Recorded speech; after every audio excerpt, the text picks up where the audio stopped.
मोहम्मद हरगिज ना गुफ्ता, मोहम्मद हरगिज ना गुफ्ता, ताना गुफ्ता जिब्राइल, जिब्राइल हरगिज ना गुफ्ता, ताना गुफ्ता जुल जलाल, जिब्राइल हरगिज ना गुफ्ता, ताना गुफ्ता जुल जलाल।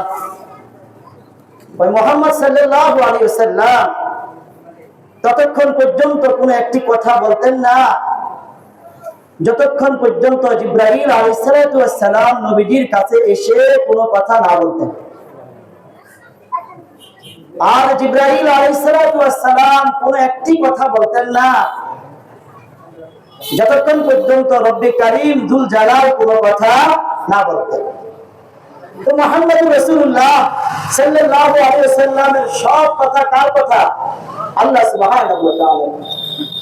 সে নবী করিম সাল্লাল্লাহু আলাইহি ওয়াসাল্লাম এই ধরনের মজলিসের ব্যাপারে বলতেছেন।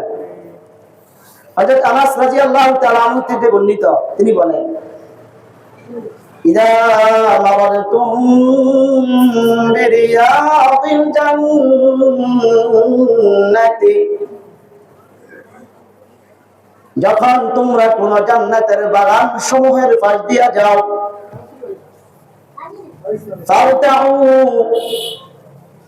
তখন তোমরা সেই জান্নাতের বাগানের মধ্যে বিচরণ করো, অবস্থান করো। হযরতে সাহাবায়ে কেরাম রাদিয়াল্লাহু তাআলা আলাইহিম আজমাইন নবীজিকে জিজ্ঞাসা করলেন, ইয়া রাসূলুল্লাহ, ওমা রিয়াদুল জান্নাতি, ও আল্লাহর রাসূল, জান্নাতের বাগান সমূহ কি? নবীজি সাল্লাল্লাহু আলাইহি ওয়াসাল্লাম সাহাবায়ে কেরাম রাদিয়াল্লাহু তাআলা আলাইহিম আজমাইনের প্রশ্নের উত্তরে জবাব দিচ্ছেন, হিলাকুল যিকরি, হিলাকুল যিকরি, জিকিরের মজলিস, জান্নাতের বাগান। বলি সুবহানাল্লাহ। যেখানে কোরআন হাদিসের আলোচনা করা হবে, যেখানে জিকির করা হবে, সেখানে হলো জান্নাতের মজলিস।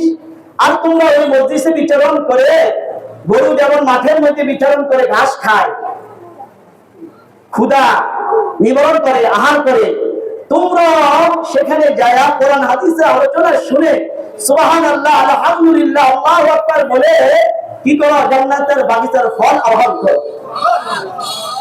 এজন্য আল্লাহ শুকরিয়া, আমরা আল্লাহ পাকের মসজিদে আসতে পেরেছি।